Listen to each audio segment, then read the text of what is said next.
बनारस के उपाध्यक्ष संजय जी,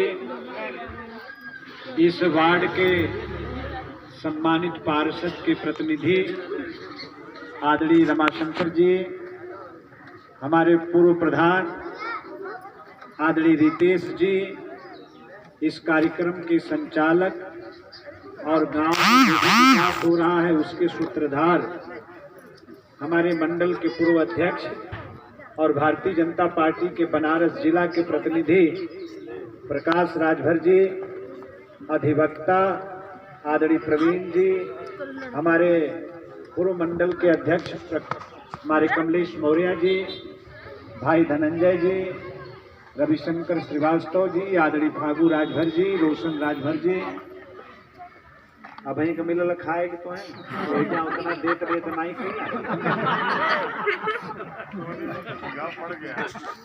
मैं मंच का स्वागत करते हुए गांव के जितने भी हमारे बड़े बुजुर्ग हम लोगों की बात सुन रहे हैं, हमारी माताएं बहनें भी हम लोगों की बात को सुन रही हैं, मैं आप सबके श्री चरणों पर अपना शीश नवाकर मैं अपनी पार्टी और उत्तर प्रदेश की सरकार की तरफ से आप सबका अभिनंदन करता हूं, आप सबका स्वागत करता हूं।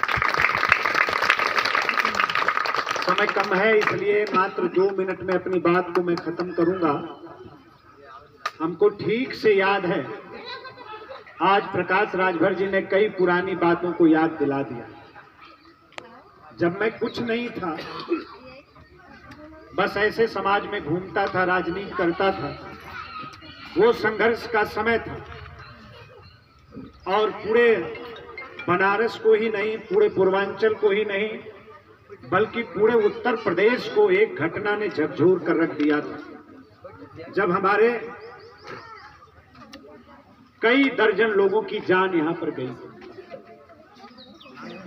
हमारे युवा नेता शिशिर जी भी यहां उपस्थित थे। मैं उस समय कुछ भी नहीं था, लेकिन जब आप आदमी की नीयत ठीक होती है तो भगवान भी मदद करता है।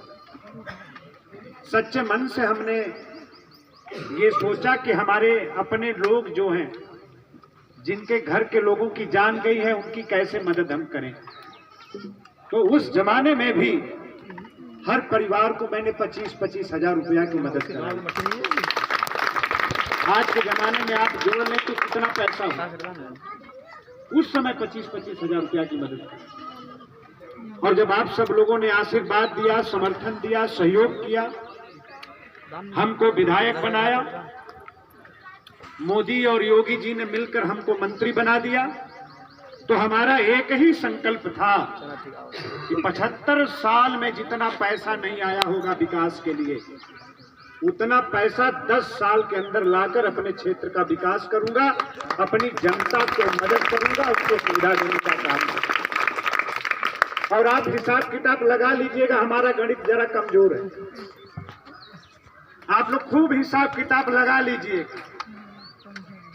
चाहे हैंड पाइप का सवाल हो, चाहे सोलर लाइट का सवाल हो, चाहे बिजली और खंभों का सवाल हो, चाहे सड़क और सीवर का सवाल हो, चाहे आरसीसी का सवाल हो, चाहे आज हम लोग यहाँ पर 30 लाख रुपया से ट्यूबवेल लगाने जा रहे, चाहे इसका सवाल हो। इससे पहले जब मेरे पास सैनिक कल्याण विभाग था, तो सैनिक कल्याण विभाग से आप सब लोगों के पीने के लिए पानी की व्यवस्था हमने कराई। किस तरह से, उसमें भी कई लाख रुपया लगा, चाहे उसका सवाल हो। अभी सोएपुर के पोखरा का नाम सब लोग जानते हैं। समय के साथ धीरे धीरे धीरे धीरे पोखरा सिमटता जा रहा।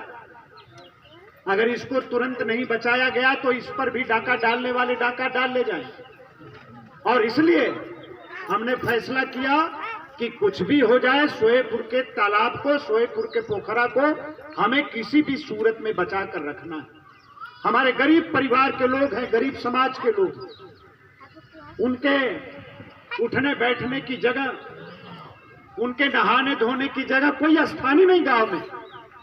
और आज तो दिखाई भी देता है, लेकिन आने वाले 1 साल बाद, 2 साल बाद, 4 साल, 5 साल, 10 साल बाद तो आप लोगों को पैर रखने की जगह नहीं मिलेगी। चारों तरफ घर बन जाएंगे, कॉलोनियां बन जाएंगी।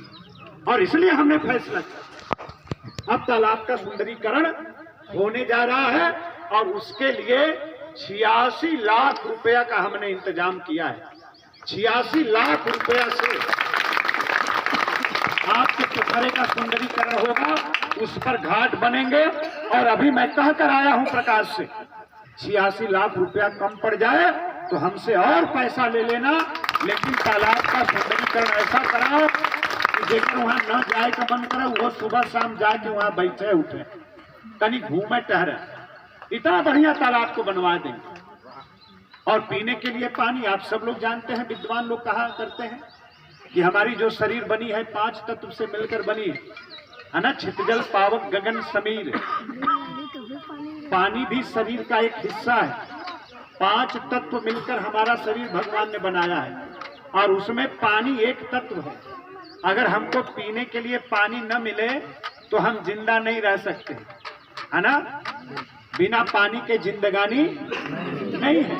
और अगर हम खराब पानी पिएंगे तो कभी किडनी खराब हो जाएगी, कभी दिल खराब हो जाएगी, कभी कैंसर हो जाएगी, बड़ बड़ बीमारी होता।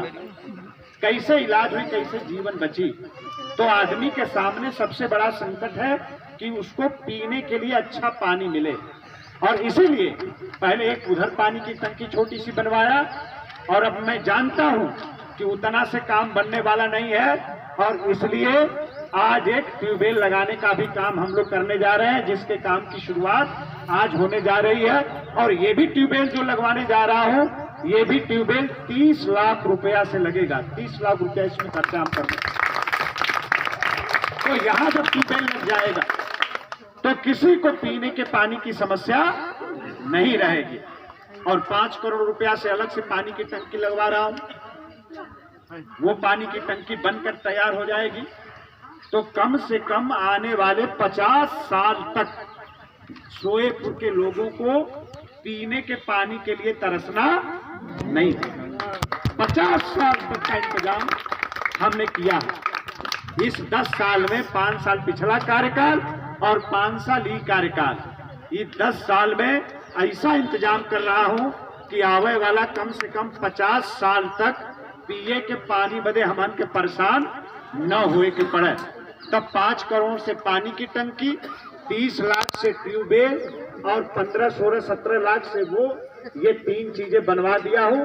अब कहीं किसी प्रकार की परेशानी नहीं होगी। आगे हम लोगों ने आज भी घूमकर देखा है और यहाँ आवे से पहले सीवर आज सड़क बदे पैसा दे देने। अभी ये सब जितना भी आपकी गली है, जितना भी ये गली वगैरह है गांव के अंदर, ये सब बढ़िया इंटरलॉकिंग से सड़क बन जाएगी और सीवर भी बन जाएगा, ताकि आप लोगों के घर का पानी निकलने में कोई दिक्कत ना हो, मतारी बहन को कोई परेशानी न हो और सड़क पर घर का खराब पानी न बहे, है ना, पनारा का पानी न बहे। तो वो करे बदे सीवर आज सड़क सब व्यवस्था। तो अब सोएपुर के गली गली में सड़क बन जाएगी, सीवर बन जाएगा, तालाब बन जाएगा, आपको बिजली की व्यवस्था करा दिया है, आपकी सड़कें अच्छी हो जाएंगी, ट्यूबवेल लग जाएगा, पानी की टंकी लग जाएगी। अब गांव में कोई काम बाकी नहीं रहेगा और जो बचा खुचा रहेगा, अब वहीं भी 8 महीना है, ओहू के खोज के लिस्ट बना के हमके दे डालो, जो बचल रही ओहू के हमन करा दो जी, कोनो काम बाकी तो हमन के जाए के कई जगह आज लगन बड़ा करे।